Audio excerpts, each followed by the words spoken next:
सभी भक्तों को जय बाबा की।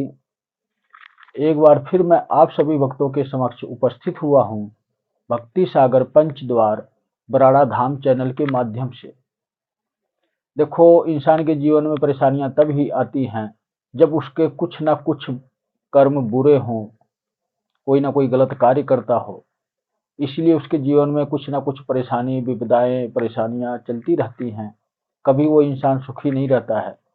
जिस प्रकार हमने आपको इससे पहले बताया कि अच्छे कर्म क्या होते हैं, हमारे वो कौन से 5 अच्छे कर्म हैं जो हम करते हैं तो हमारे जीवन में आजीवन काल तक कभी भी किसी भी प्रकार की कोई समस्या उत्पन्न नहीं होगी।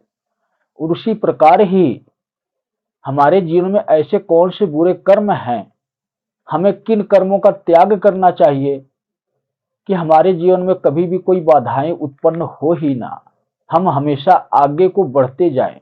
और क्या कारण है कि हम अपने जीवन में जब जन्म लेते हैं तो जन्म के बाद हमारा जो जीवन शैली चलती है, क्या कारण है कि हमारे जीवन में इतनी कठिनाइयां आती हैं। तो इसके लिए हमें आवश्यक है कि हमें पता होना चाहिए कि किस प्रकार के कर्म हमारे लिए बहुत ही घातक साबित होते हैं। हमारे जीवन के ऊपर अनेकों समस्याएं उत्पन्न होती हैं, उलझने पैदा होती हैं, मानसिक संतुलन हमारा ठीक नहीं होता है। हम अच्छे और बुरे का फैसला नहीं ले पाते हैं कि हम किस प्रकार से कामयाब होंगे और हमें करना क्या चाहिए। देखो, कार्यशैली अपनी अलग अलग होती है हर एक इंसान की, लेकिन जो कुछ कर्म होते हैं इंसान के, उसके कर्मों के ऊपर ही निर्धारण होता है उसका जीवन सुख भरा होगा या दुख भरा होगा, उसके कर्मों के ऊपर ही निर्धारण होता है। और इसीलिए आपको अपने जो असली कर्म है जीवन के, उसके बारे में भी पता होना चाहिए कि हमारे कौन से 5 अच्छे कर्म हैं, जिसके ऊपर हमने वीडियो आपको जारी कर दिया है, आप देख सकते हैं। लेकिन इसके साथ साथ ही अगर हमें ये ज्ञात हो कि ये हमारे लिए बुरे कर्म हैं, इन कर्मों को करने से हम कभी भी इस उलझनों से और परेशानियों से बाहर नहीं निकल सकते। इस दलदल में, मोह माया का दलदल एक ऐसा दलदल है जो अधर्म के रास्ते पर लेके जाता है। और इसीलिए हमसे बुरे कर्म होते हैं और अनेकों ऐसे बुरे कर्म भी हैं जो कि हम अनेकों प्रकार से करते हैं, लेकिन उनका महत्व नहीं होता कोई खास। क्योंकि अगर हम अपने जीवन में किसी भी जीव पर दया करते हैं या किसी मंदिर में जाते हैं दर्शन करने के लिए, या अन्य प्रकार से हम किसी गरीब का भला करते हैं, किसी दुखिया का कोई काम पूरा करवा देते हैं, अनेकों प्रकार से दान पुण्य के माध्यम से, लंगर भंडारे के माध्यम से भी अपने छोटे मोटे बुरे कर्म साथ के साथ नष्ट हो जाते हैं। लेकिन ऐसे कौन से बुरे कर्म हमारे होते हैं जो कभी माफ नहीं होते हैं, उसकी हमें सजा मिलती है। और सजा के स्वरूप में क्या मिलता है, हमारे जीवन में दुख, तकलीफ और समस्या। दुख का मतलब ये होता है कि अचानक हमारे घर में कोई ऐसे काम में विघ्न पैदा हो गया। मतलब कि जैसे कोई भी शादी विवाह का समारोह है, उसमें अचानक विघ्न पैदा होना, ये भी एक दुख का कारण है। और एक दुख होता है कि अचानक ही हमारे परिवार में से कोई सदस्य मृत्यु को प्राप्त हो जाता है, बिना कारणवश, बिना अपनी उम्र पूरी किए चला जाता है, वो भी एक दुख का कारण है। और अचानक अगर कोई व्यक्ति बीमार हो जाता है और इतने पैसे लगाने के बाद भी वो स्वस्थ नहीं होता है, तो ये भी एक दुख होता है। आप लोग समझ गए होंगे कि दुख क्या है। और इसके बाद तकलीफ होती है। तकलीफ किस चीज की होती है कि अगर हम आर्थिक तंगी में से जूझ रहे हैं, अपने परिवार में पैसे हमारे पास पूर्ण नहीं हो रहे हैं, हम घर का खर्चा नहीं चला रहे हैं, एक गरीबी का जीवन व्यतीत कर रहे हैं, ये भी एक बहुत तकलीफ भरा जीवन होता है। इसको हम जो है कि समस्या भी कह सकते हैं। और इस प्रकार की अनेकों तकलीफें हमारे जीवन में होती हैं। शारीरिक कष्ट होता है, कोई बीमारी से ग्रसित हो और मजबूरन हम चल रहे हैं, काम कर रहे हैं, लेकिन शरीर की क्षमता नहीं है, परेशान है शरीर, दुखी है शरीर, ये भी एक तकलीफ है। जैसे हमने आपको बताया, दुख, तकलीफ और समस्या। और समस्या क्या होती है? तकलीफ में अनेकों प्रकार की तकलीफ हो सकती है। किसी भी प्रकार से आप समझ लो, आपकी पारिवारिक कोई भी किसी व्यक्ति की तबीयत खराब है, वो स्वस्थ नहीं, अस्वस्थ है, और अनेकों भी तकलीफ होती है। किसी की बातों से कोई ठेस पहुंचाना, कोई आपको प्रताड़ित कर रहा है बार बार किसी भी मामले को लेकर, चाहे पैसे उसको लेने हो या अन्य किसी भी कारणवश जमीन जायदाद का या कोई भी मसला हो, उसके पीछे अगर कोई बार बार प्रताड़ित कर रहा है, आपको दुखी कर रहा है, तो वो भी एक तकलीफ होती है। तकलीफ किसको होती है? हमारी अंतर आत्मा को होती है, क्योंकि अंतर आत्मा अशुद्ध है। आपने वो कर्म नहीं किए कि आप वो बातें ना सुन सको। तो दुख तकलीफ के बारे में हमने आपको बता दिया, और अब बताता हूं मैं आपको समस्या। समस्या क्या होती है? जिस काम में हम बार बार फेल होते हैं, तो काम हमारा सफल नहीं होता है, चाहे किसी भी प्रकार की कोई समस्या है, किसी भी प्रकार का कोई विवाद चल रहा है हमारा, घरेलू या जमीन का, या समाज में किसी से लड़ाई झगड़ा हो गई या कोई विवाद चल रहा है, उसका फैसला नहीं हो पा रहा है, हर्जाना पे हर्जाना देना पड़ रहा है, हम उस उलझनों में फंसते चले जा रहे हैं बाहर निकलने के बजाय, और हमारा दिमागी टेंशन, मानसिक संतुलन गड़बड़ होता है, हमेशा हम डिस्प्रेशन में रहते हैं। वो होती है समस्या। दुख तकलीफ समस्या, यही तीन चीज आते हैं हमारे बुरे बुरे कर्मों से। लेकिन इसके पीछे भी कोई ना कोई रहस्य होता है। हमारे बुरे कर्म ऐसे कौन से होते हैं जिसकी कोई माफी नहीं होती? ये तीनों समस्या अगर आपके जीवन में आपके बुरे कर्मों से आ रही है, कोई आप छोटे मोटे पाप कर्म, अधर्म, झूठ बोल रहे हो, अन्य किसी भी प्रकार की प्रक्रिया करते हो, तो इन तीन कर्मों से हमें मुक्ति मिल जाती है, छुटकारा मिल जाता है भक्ति करने से और अपने बुरे कर्मों का त्याग करने से। लेकिन कुछ हमारे कर्म ऐसे भी होते हैं जिनकी कभी कोई माफी नहीं होती है, सिर्फ सजा मिलती है। वो कौन से तीन कर्म हैं, वही आपको मैं बताना चाहता हूं कि आपको इन तीन कर्मों से, जो ये तीन बुरे कर्म है, इससे हर एक व्यक्ति को बचने की कोशिश करनी चाहिए। सामाजिक दृष्टि के हिसाब से आप छोटे मोटे अधर्म पाप करते हो तो कहीं ना कहीं इसकी भरपाई कर दोगे। किसी को आप भोजन खिलाते हो तो वहां भी भरपाई आपकी हो रही हो, कोई आप दान पुण्य करते हो तो वहां भी आपकी भरपाई हो रही है, किसी गरीब की मदद करते हो वहां भी भरपाई हो रही है। लेकिन ऐसे कुछ कर्म हमारे होते हैं जो कि असीमित काल तक उसके दंड हमें लेने पड़ते हैं। वो कर्म क्या है? सबसे पहले नंबर पर होता है चुगली और निंदा करना। चुगली करने का मतलब किसी की बुराई करना।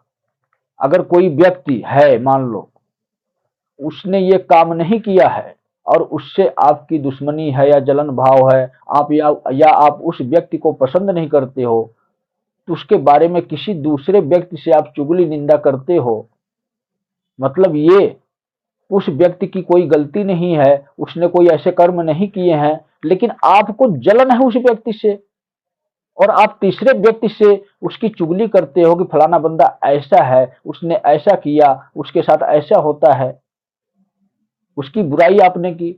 मतलब आपने किसी सीधे साधे भोले भाले व्यक्ति को, जिसका कोई कसूर नहीं है, जिसकी कोई गलती नहीं है, आपने उसको किसी बुरे विचार से अन्य किसी व्यक्ति को बुरा बना दिया। मतलब ये कि आपने उसके बारे में चुगली की, और सामने वाला व्यक्ति जिससे आपने चुगली की, उसके मन में क्या बैठ गया, उसको क्या विश्वास हो गया कि आप सत्य कह रहे हो, ये आदमी इस प्रकार का है, लेकिन वो आदमी बिल्कुल स्वच्छ है, वो उसके अंदर कोई पाप नहीं है, कोई छल नहीं है। ये आपकी दुश्मनी उसके साथ है, दुश्मनी आप अपनी निकालने के लिए उसको कसूरवार साबित कर रहे हो किसी और की नजर में। ये एक बहुत बड़ा महापाप होता है, चुगली और निंदा करना, बुराई करना। क्योंकि सबसे पहले आप इतना याद रखो कि बुराई करने का कभी किसी को अधिकार नहीं है, चुगली निंदा करने का कभी किसी को अधिकार नहीं है। वो क्यों नहीं है? वो इसलिए नहीं है कि हमारे हिंदू धर्म में, सत्य सनातन धर्म में सबसे पहले यह दर्शाया गया है कि दूसरों की बुराइयां ढूंढने से पहले अपने स्वयं के अंदर की बुराइयां ढूंढो। जिस दिन आप अपने स्वयं के अंदर की बुराइयों को ढूंढ लोगे, पकड़ लोगे, मेरे अंदर कमी क्या है, उस दिन तुम परमात्मा की शरण में पहुंच चुके होंगे। और जब पहुंच जाओगे परमात्मा की शरण में, तो तुम कभी किसी की चुगली और निंदा करोगे ही नहीं। वो समय ही नहीं आएगा कि तुम किसी की बुराई करो, किसी की चुगली करो, किसी की निंदा करो, क्योंकि तुमने स्वयं को पहचान लिया है कि मैं एक परमात्मा नाम की शक्ति हूं, एक उसी का अंश स्वरूप हूं, जिसे आत्मा कहते हैं। यही सत्य है। और ये बहुत बड़ा महापाप होता है कि अगर हम किसी भी व्यक्ति की चुगली करते हैं, निंदा करते हैं, किसी की बुराई करते हैं, किसी दूसरे व्यक्ति के साथ, दूसरे व्यक्ति की नजरों में उस व्यक्ति को झुकाते हैं, शर्मिंदा करवाते हैं, ये सबसे बड़ा महापाप है। जिसने जो कर्म किया है उसको सजा अवश्य मिलती है। तो आपका ये कर्म नहीं है कि तुम खुद स्वयं किसी अन्य व्यक्ति को सजा दो, किसी दूसरे व्यक्ति को माध्यम बनाकर। सजा देने वाला तो स्वयं परमपिता परमेश्वर होता है। जिसने इस पृथ्वी पर जन्म दिया है वही सजा देने का अधिकारी है। वो स्वयं फैसला लेगा इस व्यक्ति को क्या सजा दी जाए। इसने जो कर्म किए हैं, अगर आप सजा देने के माध्यम से, बदले के भावना के माध्यम से किसी तीसरे व्यक्ति से चुगली करते हो, निंदा करते हो, तो उस व्यक्ति की सजा कैंसिल हो जाती है और वही सजा चुगली और निंदा करने वाले के सामने आती है। जिस प्रकार आप लोगों ने सुना होगा कि जो खड्डा खोदेगा सबसे पहले वही गिरेगा, लेकिन जो गिरने वाला होता है वो लड़खड़ा कर बाहर निकल जाता है, लेकिन जो खड्डा खोदने वाला होता है जब वो गिरता है तो उसी में दफन हो जाता है। इसीलिए कहावत है कि जैसी करनी वैसी भरनी, और जब भरनी होती है तो वो परमात्मा भरता है। और जब परमात्मा मिट्टी डालता है तो कोई भी कभी बाहर नहीं आ पाता है इस दलदल से। मतलब कि उसका जीवन दुख भरा चलता रहता है, इधर उधर भटकता रहता है, लेकिन कहीं पर उसको मार्ग नहीं मिलता है जो इस दलदल से बाहर आ सके। और दूसरी बुराई, दूसरा बुरा कर्म क्या होता है? यह सबसे बड़ा महापाप की श्रेणी में आता है। हमने आपको एक बार नहीं बार बार यही समझाया है, बार बार यही बताया है कि हमारी अंतर आत्मा के भगवान ईश्वर है, परमात्मा है, जो निराकार है। लेकिन हमारा जो शरीर है, ये इस शरीर का संरचना करने वाले हमारे माँ बाप होते हैं। दूसरा भगवान हमारा इस पृथ्वी लोक का हमारे माँ बाप होते हैं। अगर हम अपने माँ बाप का अनादर करेंगे और उनको समय पर उनकी आवश्यकताओं की पूर्ति नहीं करेंगे, ये भी सबसे बड़ा महापाप है। क्योंकि जब बचपन होता है तो वो हमें संभालते हैं, और जब बुढ़ापा आता है तो हमारा फर्ज है कि हम उन्हें संभालें। अगर हम ये कर्म नहीं करते हैं, ये सबसे बड़ा महापाप होता है। हमें तो अधिकार ही नहीं मिलता है दोबारा जन्म लेने के लिए, और अगर हम जन्म लेते हैं तो एक ऐसा दुख भरा हमारा जन्म होता है, जीवन होता है, जिसमें हम कष्ट भोगते हैं। और वही प्रक्रिया हमारे साथ भी दोहराई जाती है, चाहे हम किसी भी श्रेणी में जन्म क्यों ना लें, चाहे कोई पशु पक्षी हो या इंसान हो। जहां भी जाएंगे वही प्रक्रिया उल्टी हो जाती है। जैसे हमने अपने माँ बाप का अनादर किया है, अपने माँ बाप की सेवा नहीं की, उनकी जरूरतों को पूरा नहीं किया, उसी प्रकार ही हमारे साथ होता है। लोग कहते हैं कि किसने देखा है अगला जन्म। मैं कहता हूं कि अब कलयुग जाने वाला है, अब हर कोई देखेगा कि मेरे कर्म क्या थे बुरे जो मुझे यह कष्ट मिल रहा है। क्योंकि अब आध्यात्मिक गुरु तैयार होने वाले हैं। हर दुनिया में अध्यात्म ही अध्यात्म होगा। तो अध्यात्म के माध्यम से आप उस शिव को प्राप्त कर सकते हो।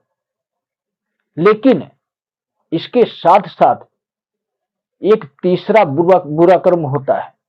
हमने आपको बताया कि अगर आप इस 3 बुरे कर्मों से बच जाते हो तो आपका जीवन सुख भरा होगा और अन्य आपसे जो छोटे मोटे पाप कर्म होते हैं अनजाने में, अज्ञानतावश, तो आप स्वयं की कर्मों से ही उसे नष्ट कर सकते हो। थोड़ा बहुत किसी भी प्रकार से किसी गरीब असहाय दुखिया की मदद करके, कोई भी छोटा मोटा दान पुण्य करके, कहीं भी आप किसी को कोई सहयोग देकर उन कर्मों को आप नष्ट कर सकते हो। लेकिन ये जो तीसरा बुरा कर्म है वो कौन सा है जिसकी कोई माफी नहीं होती है, जिसकी भी सजा ही निर्धारित होती है? किसी भी व्यक्ति को उसकी इच्छा के बगैर अगर हम मृत्यु देते हैं, ये सबसे बड़ा महापाप होता है।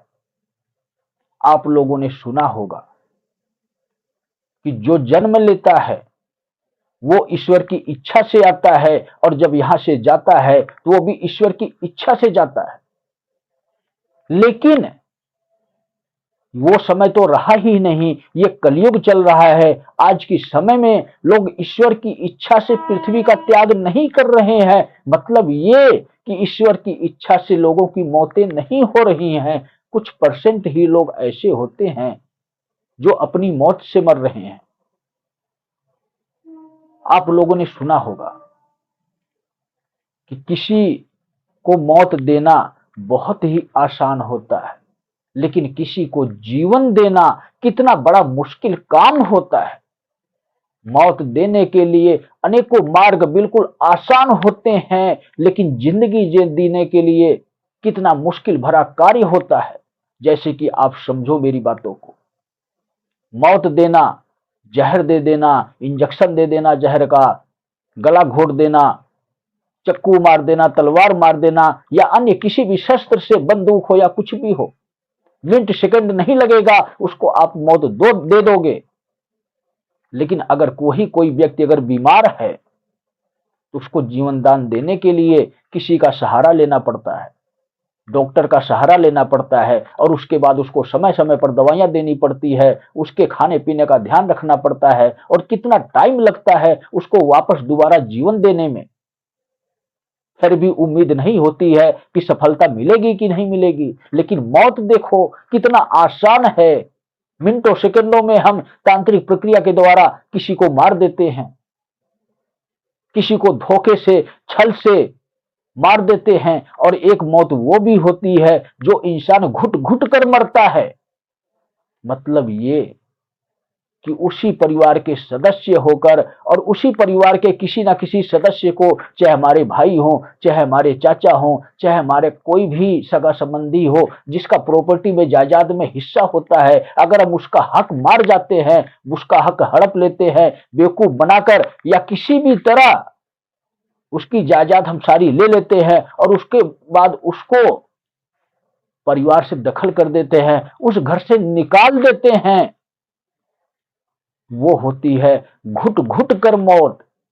मतलब कि अपने हिस्से का सब कुछ होते हुए हमारा कोई छीन लिया, और वो आत्मा, वो इंसान कभी उस व्यक्ति को माफ नहीं करता है, और वो अगले जन्म में उसी प्रकार से उसका सब कुछ धन वैभव छिन जाता है, और उसको भी उसी प्रकार से ठोकरें खानी होती है। और इसके बाद जब उसकी मौत होती है, बहुत ही दर्दनाक पीड़ा के साथ मौत होती है।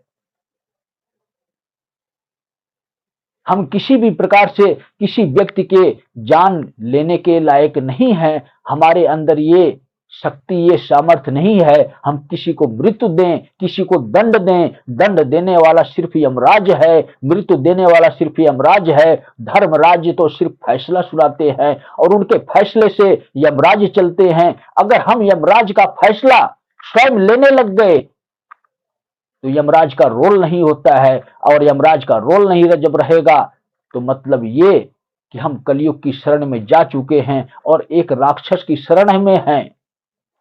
हम राक्षसों वाले कार्य कर रहे हैं और स्वयं को राक्षस बनाना चाहते हैं। जब इस सृष्टि के नियमों का उल्लंघन होता है कि मतलब ये कि किसी की इच्छा के बगैर, चाहे वो तंत्र मंत्र की प्रक्रिया से या किसी शस्त्र से, अपने स्वार्थ के लिए हम किसी को मृत्यु देते हैं, तो वो सबसे बड़ा महापाप और सबसे बड़ा अधर्म होता है।